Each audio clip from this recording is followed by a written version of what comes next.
Qual o peso do voto religioso nas eleições deste ano? Com as investidas de diferentes pré-candidatos, o Ponto Poder hoje foca na disputa pelo voto religioso nas eleições de 2022.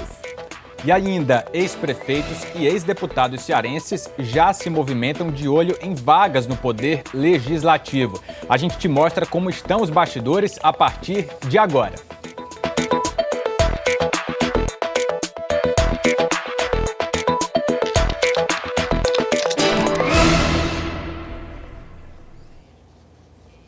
Olá, Ponto Poder desta terça-feira está começando. Hoje a gente vai falar bastante de cenário eleitoral. Outubro parece distante para você? Mas olha só, não está, especialmente para quem tem interesse em disputar uma vaga nas eleições deste ano. Já tem pré-campanha aí nas ruas e elas já focam também em eleitorados específicos, em nichos, em áreas, em temáticas. E claro, o voto religioso está incluso aí nessa mira dos pré-candidatos. Em 2018, o eleitorado evangélico, por exemplo, votou maciçamente no hoje presidente Jair Bolsonaro. E agora, em 2022, já tem muito pré-candidato de olho também nessa movimentação desse eleitorado. O repórter Igor Cavalcante conversou com representantes políticos e especialistas que analisam a relação entre política e religião para que a gente entenda melhor o assunto. Vamos conferir. O que o então candidato Jair Bolsonaro desenhou durante toda a campanha de 2018, ele fez questão de confirmar logo que foi eleito. Agradecer a Deus e pedir sabedoria para que nós possamos continuar nessa jornada rumo à presidência da República. O discurso no dia da vitória foi uma espécie de agradecimento aos evangélicos. Depois de eleito, Bolsonaro não esqueceu o apoio. Ele fez questão de nomear ministros evangélicos, inclusive indicando André Mendonça, a quem chamou de terrivelmente evangélico, para o Supremo Tribunal Federal. Mas essa matemática, essa relação, assim como tudo na política, ela não é trivial.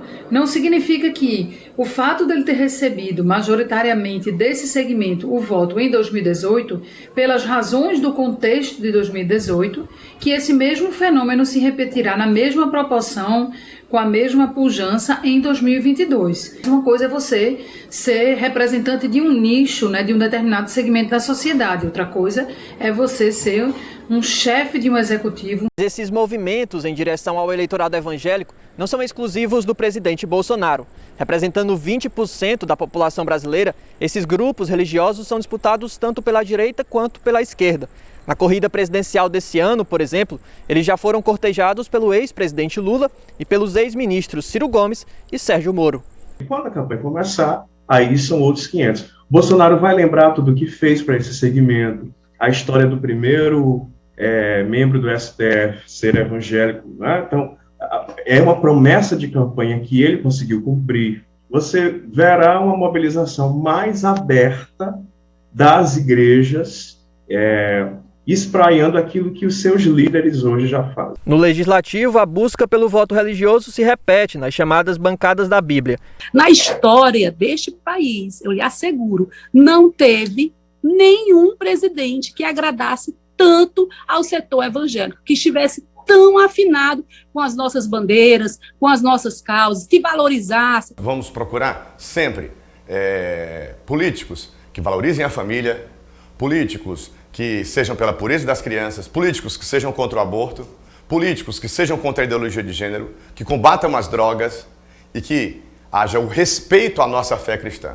Conforme Priscila Lapa, o cálculo é complexo e envolve outras variáveis que afetam o dia a dia da população. O eleitor evangélico, ele também tem sua percepção sobre o desemprego, sobre a inflação, sobre outras variáveis, e ele começa a tentar buscar representação olhando para esse conjunto como um todo. Não significa necessariamente que um evangélico vai eleger um candidato progressista, mas isso também não há um impeditivo necessariamente de que aconteça. Então, Pois é, a associação do público religioso como base eleitoral, ela é um fato. Acontece, inclusive, envolvendo aí pré-candidatos, parlamentares ligados a outras denominações religiosas.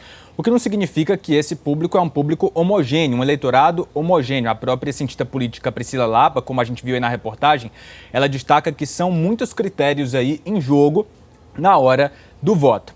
A gente lembra, ainda falando desse assunto, que o Ministério Público do Ceará chegou a ajuizar entre 2016 e 2020 aqui no estado pelo menos 4 ações por suposta prática de abuso de poder religioso, que não está oficialmente, formalmente ali na legislação eleitoral, mas já tem sim aí sendo motivo para algumas ações que vão parar na justiça a cada eleição. Nesse caso, nenhuma das ações foi julgada procedente pelo Tribunal Regional Eleitoral do Ceará, mas tudo isso mostra que esse é um assunto que segue impondo desafios não só ao judiciário, mas ao poder público, aos outros poderes também, Jéssica. Nacionalmente, o Tribunal Superior Eleitoral também já se posicionou para que o abuso de poder político não seja motivo para a inelegibilidade, que é tornar aquele candidato impossibilitado de assumir um cargo público, mas há, claro, uma atenção sobre isso, e essa discussão ela não está apenas no âmbito da justiça, ela está também diretamente na política. No Congresso Nacional,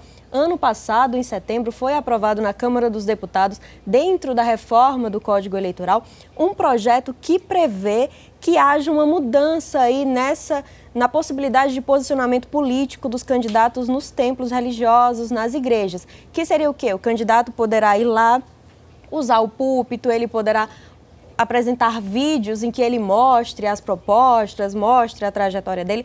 Claro, não é permitido que seja pedido voto diretamente, mas flexibiliza essa possibilidade de campanha dentro dos templos. Falta ainda a aprovação no Senado. Se fosse para valer nessas eleições, teria que ter sido aprovado um ano antes das eleições atuais, que são agora em outubro. Então, é uma discussão que vai seguir aí para as eleições municipais e, claro, há que se respeitar cada um dos espaços, as especificidades, as necessidades das pessoas de diálogo sobre diferentes temas. E isso mostra a mobilização também de nichos políticos. A gente vê isso não só no eleitorado mais religioso, nos políticos mais religiosos, mas em outras áreas, como a agricultura, como a segurança. Cada um vai mobilizando, discutindo ali, conforme os seus interesses e do eleitorado que o elegeu. Pois é, Jéssica, essa questão aí do abuso de poder religioso, como o TSE já definiu, rejeitou, não é motivo a priori para gerar inelegibilidade de ninguém, não deixa ninguém inelegível, mas vai seguir certamente dando o que falar e a gente vai ver muito disso também na eleição desse ano agora em 2022. A gente muda de assunto agora para falar de outro assunto que tem gerado bastante polêmica, uma discussão que vem lá de Brasília, que envolve um projeto de lei aprovado na Câmara dos Deputados na semana passada, que vem sendo considerado aí a nova legislação para agrotóxicos no Brasil. Para os defensores, a lei vem até sendo chamada de Lei do Alimento Mais Seguro. Quem é contra chama de PL do veneno. É um assunto que tem dividido parlamentares, especialistas e agora vai parar para o Senado, porque o Senado precisa também aprovar para essa legislação passar a valer. O presidente do Senado, essa semana, já chegou a falar sobre como é que vai ser a definição do trâmite dessa proposta. A Flávia Rabelo acompanhou tudo para a gente e mostra a partir de agora na reportagem. São mais de 20 anos de debates na Câmara e no Senado. Depois de ser modificado pelos senadores, o projeto retornou para a Câmara e agora foi aprovado por uma votação considerada até tranquila. O projeto aprovado na Câmara é defendido pela bancada ruralista e criticado pelos ambientalistas no Congresso Nacional. O ponto de maior polêmica é o que determina que a fiscalização do uso dos agrotóxicos passe a ser feita aqui pelo Ministério da Agricultura. Os apoiadores chamam de Lei do Alimento Mais Seguro, já os críticos de PL do veneno. A bancada do Ceará tem visão diferente sobre o tema. Um projeto que visa flexibilizar o registro de agrotóxicos, que busca escantear, ou seja, deixar de lado o papel da Anvisa, legando especialmente e principalmente o Ministério da Agricultura essa liberação e também diminuindo os prazos que a Anvisa tem. Novas tecnologias, novo desenvolvimento, novas pesquisas fazem com que você também possa evoluir no que diz respeito aos defensivos agrícolas. Os inseticidas hoje não são os mesmos de 50 anos atrás. Inclusive o grau de incidência de contaminação humana na pulverização diminuiu muito.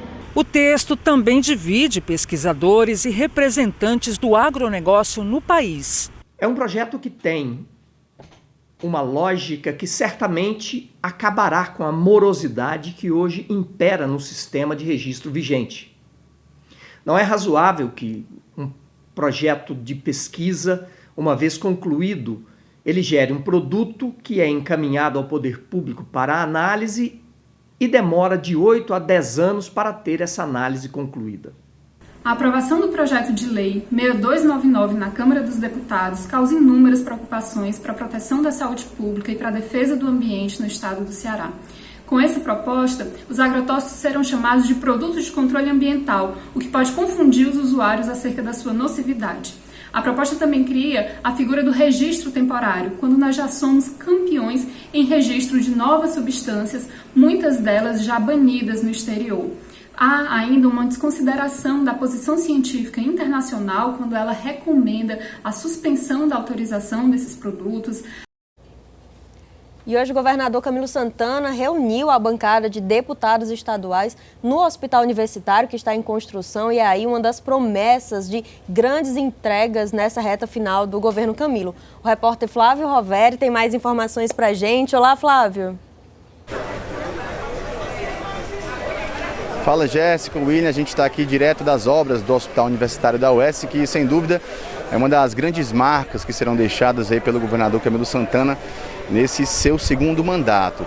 E nesta terça-feira ele visitou aqui o complexo, junto com deputados da bancada estadual, fizeram aí uma apresentação do andamento das obras, que estão hoje com 42% de conclusão. A gente teve em novembro, no dia 22, uma apresentação semelhante, só que para deputados federais, já que boa parte aqui das obras são custeadas por emendas parlamentares. As obras aqui estão orçadas em pouco mais de 274 milhões de reais.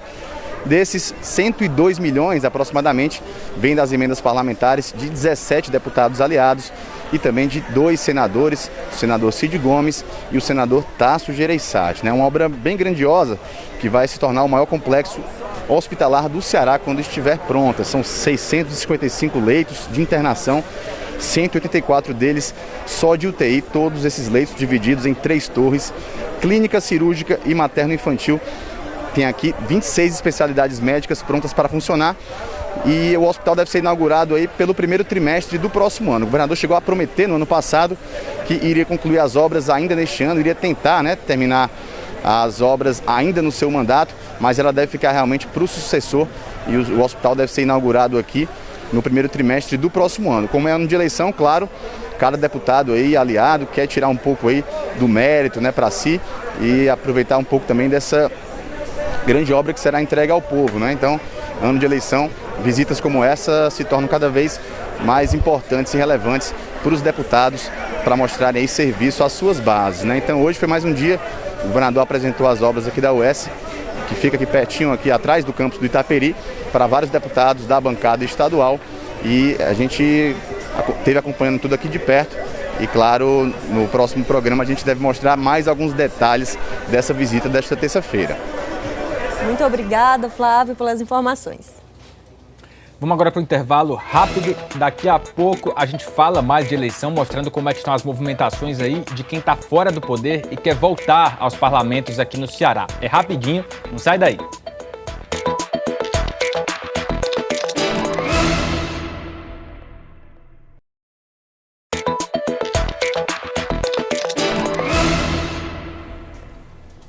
Ponto Poder de volta, falando ainda de eleição, porque, olha, não são só os atuais detentores de mandato que devem tentar a reeleição em outubro que já estão em clima de pré-campanha aqui no Ceará, não, viu? Muitos ex-prefeitos, ex-parlamentares têm percorrido municípios cearenses já de olho nas vagas que estarão em disputa tanto na Assembleia Legislativa quanto também na Câmara dos Deputados. Quem tem mais informações é o Wagner Mendes, que entra para conversar aqui com a gente. Oi, Wagner, do que você está acompanhando, quais são aí as estratégias de quem vem tentando voltar à vida pública em 2022? Olá, William. Olá a todos os telespectadores que nos acompanham. Muito boa noite. A estratégia, William, é o poder legislativo. A gente vê aí lideranças percorrendo, inclusive, o interior do Ceará para afinar essas relações políticas e conquistar cada vez mais bases eleitorais. Vamos falar aqui do ex-prefeito Roberto Cláudio, que é um desses nomes que vem tentando ocupar novos espaços. Ele é um dos pré-candidatos do PDT à sucessão do governador Camilo Santana, mas caso não haja ali a escolha do nome dele, ele já vem trabalhando a base ali pelo interior para tentar uma vaga, aí quem sabe, na Câmara dos Deputados. Mas a gente também pode falar de outros prefeitos do interior. O ex-prefeito de São Gonçalo do Amarante, o Cláudio Pinho, ele assumiu aqui em Fortaleza uma Secretaria de Direitos Humanos e agora se desincompatibilizou do cargo para se candidatar a uma vaga ali na Assembleia Legislativa. A gente pode citar também o ex-prefeito de Barbalha, Argemiro Sampaio, que deve também tentar uma vaga ali na Assembleia Legislativa. Entre outros, o ex-prefeito de Cedro, de Assis Diniz, também tenta uma vaga aí na Câmara dos Deputados. Em Brasília, a gente pode citar o ex-prefeito Firmo Camussa, de Maracanaú, que vai tentar uma vaga também na Assembleia Legislativa. Então, há essas movimentações, William, em torno de ocupação de novos espaços. Esses ex-prefeitos que passaram ali há 8 anos em uma administração municipal, eles agora tentam também acordos com outros prefeitos para ampliar a sua base. Em muitos casos, o município pequeno ele não garante que uma liderança consiga se eleger para a Câmara dos Deputados ou para a Assembleia Legislativa. Então, essas negociações elas precisam acontecer intermunicipalmente para que essa possibilidade de conquista de novos espaços ela se concretize. E vale pontuar, inclusive, que para quem era prefeito, disputou uma campanha à prefeitura, a disputa ela era ali municipal, tinha que atender um eleitorado menor. No caso da disputa tanto para cargo de deputado estadual como de federal, é preciso convencer gente de muito mais município, por isso que essas articulações ficam tão frequentes. E só um ajuste, o prefeito de Cedro, que o Wagner ressaltou, é o Nilson Diniz. Temos também o de Assis Diniz, ex-secretário do governo, também aí está com o nome como pré-candidato. E às vezes, para a gente aqui que acompanha a política, são muitos nomes, muitos cargos, muitos municípios. A gente tem também que se articular para lembrar de todo mundo, hein? Pois é, e uma eleição que é estadual, mas também tem sido bastante marcada pela disputa presidencial, né, Jéssica? A gente tem aí o ex-presidente Lula, falamos de outros presidenciáveis na semana passada, você pode falar mais disso. Agora, ex-presidente Lula também se movimentando aqui no Nordeste. Que é curioso, no programa passado a gente falou da visita do presidente Jair Bolsonaro aqui, a 5ª visita durante a gestão. Sérgio Moro, também pré-candidato, que esteve aqui em Fortaleza, esteve no Juazeiro. O pré-candidato também pelo PDT, Ciro Gomes, cumpriu a agenda em Fortaleza, assim, lá em São Gonçalo, no Porto do Pecém, inclusive no evento que reuniu ex-governadores do estado, o atual governador. E nos chama a atenção que outro pré-candidato, o ex-presidente Lula do PT, também está de olho no Nordeste, nessas articulações. E olha só, sem pisar ainda os pés por aqui, não é Wagner? Wagner tem mais informações sobre como estão essas estratégias? É isso mesmo, Jéssica. As reuniões elas têm acontecido lá em São Paulo. O ex-presidente Lula não tem viajado por conta da Covid, inclusive. Ele tem feito ali um gabinete de negociação política em São Paulo e tem se encontrado com governadores do Nordeste e dirigentes partidários. O que é que tem acontecido? Quais são as estratégias aí do ex-presidente Lula para formalizar acordos aqui no Nordeste? Há muitos partidos, como o próprio MDB, o PSD, que não decidiram ainda o rumo que vão tomar em âmbito nacional. Existe ali uma pré-candidatura da Simone Tebet no MDB, o Pacheco ali presidente do Congresso pelo PSD, mas não são candidaturas que estão garantidas, né, que elas vão vingar aí para a disputa de outubro. Então o ex-presidente Lula ele tem fechado acordos regionais, né? Algumas lideranças, elas, independente da posição do partido nacionalmente, já disseram que estão com o Partido dos Trabalhadores para essa eleição municipal. A gente pode ver aí situações da Bahia, por exemplo, que o PP, que é da base do presidente Jair Bolsonaro, e o PSD, que está aí nessa possibilidade de lançar candidatura própria, já firmaram ali com Jacques Wagner acordo para as eleições de governador em outubro e para reforçar também o palanque do ex-presidente Lula. Essas negociações com partidos ali, vamos dizer assim, do centro e centro-direita, elas também têm acontecido em outros estados, como na Paraíba, como no próprio Rio Grande do Norte, uma provável aliança que deve acontecer ali com o MDB. Então, o ex-presidente Lula ele tem conseguido antecipar esses acordos regionais antes mesmo de uma definição nacional. Eu conversei com a com a professora de Teoria Política da Universidade Estadual do Ceará, Mona Lisa Torres, e ela faz uma breve análise dessa movimentação inicial do ex-presidente Lula aqui pelo Nordeste. Vamos acompanhar. Essas aproximações, elas se sustentam, elas se justificam não só do ponto de vista eleitoral, nessa perspectiva mesmo de montar palanques fortes nos estados, de ter nomes importantes, nomes de peso em cada localidade, em cada estado, mas também já pode ser uma possível sinalização, né, de uma composição em um governo futuro. Lembrando mesmo dessa necessidade da governabilidade a partir da montagem de grandes coalizões partidárias, né, a partir dessa composição com essas lideranças que figuram nos estados e que têm grande influência dentro dos seus próprios partidos. Wagner, então, aqui dos governadores do Nordeste, temos apenas 2 que ainda não tiveram encontro com o ex-presidente Lula, né, que é no caso o governador Camilo Santana aqui do Ceará e o governador também lá da Paraíba, João Azevedo, mas de 9, 7 aí já passaram por essas articulações. Exatamente, Jéssica. É uma questão de sobrevivência política. Independente. O Brasil é um país muito grande, né? Cada estado é uma realidade diferente. Então, na medida em que o ex-presidente Lula ele pode ser forte em uma região específica ou em um estado específico, a possibilidade de acordo ela é facilitada. Então, é o seguinte, independente das situações em âmbito nacional ou do que acontece no Congresso Nacional, cada realidade ela vai se impor em âmbito pré-eleitoral. E é isso que a gente está vendo acontecer. É verdade. E um outro ponto que é importante de destacar, a gente está falando dessa articulação nos outros estados do Nordeste, mas essa última visita do presidente Jair Bolsonaro aqui no Nordeste, ele foi para Paraíba, foi para Pernambuco, veio ao Ceará e foi ao Rio Grande do Norte. Em todos esses estados também houve articulação aí para montagem de palanque para esse ano. Lá na Paraíba houve o fortalecimento da chapa, que deve ser de oposição ao governo, nessa visita do presidente Jair Bolsonaro. Aqui no Ceará ele esteve com o pré-candidato da oposição, que é o capitão Wagner.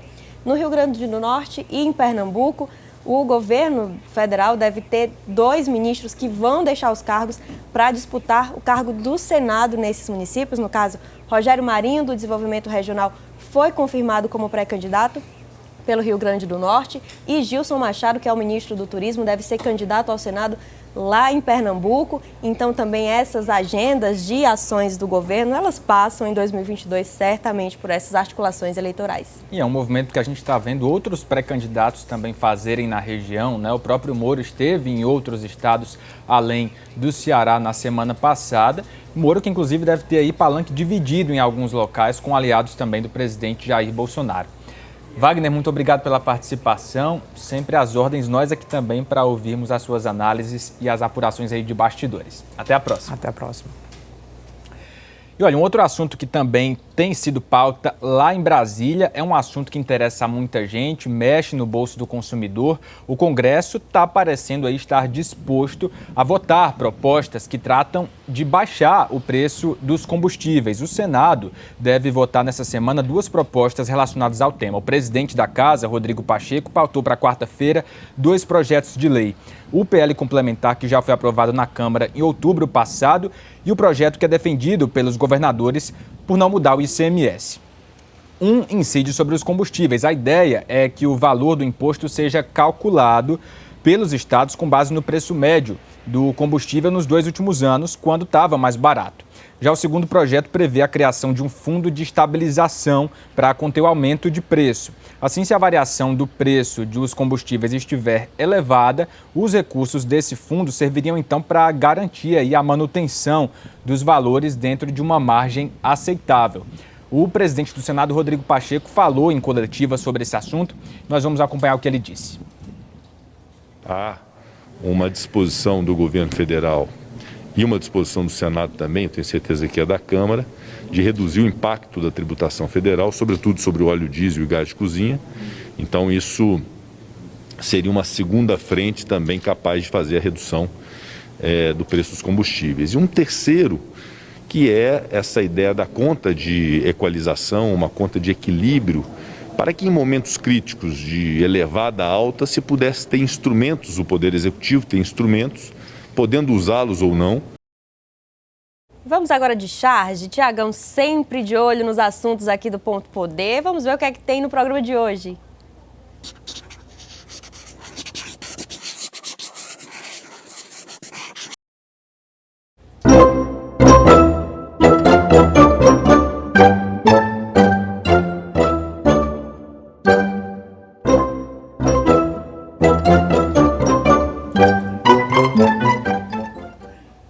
Tiagão também aí percebendo o voto religioso em disputa e trazendo para a gente a charge sobre um assunto que certamente vai estar muito presente ao longo da pré-campanha e da campanha desse ano. É importante todo mundo ficar atento, acompanhar, inclusive porque o eleitor participa, o eleitor vai ser procurado por diferentes candidatos, pré-candidatos. É importante participar do processo, inclusive mostrando aí o que acha que pode ser feito, o que não pode ser feito, para a Justiça Eleitoral poder atuar nesse processo e garantir eleições limpas para todo mundo, né, Jéssica? E lembrando que em caso de algum abuso desse uso dos espaços, né, inclusive religiosos, o eleitor pode acionar o Ministério Público, registrar, fazer sua denúncia. Lembrando que não é permitido, especialmente agora na pré-campanha, fazer pedido direto de votos. Há uma série de regras que devem ser seguidas pelos pré-candidatos em diferentes espaços. Se você tiver dúvidas, acesse lá o Diário do Nordeste, que a gente tem reportagem explicando isso. Pois é, não pode pedir voto em nenhuma situação, não é só no caso de quem é da bancada religiosa, não, né? Não é o momento ainda disso, embora a gente já fale de eleição, porque os candidatos, os pré-candidatos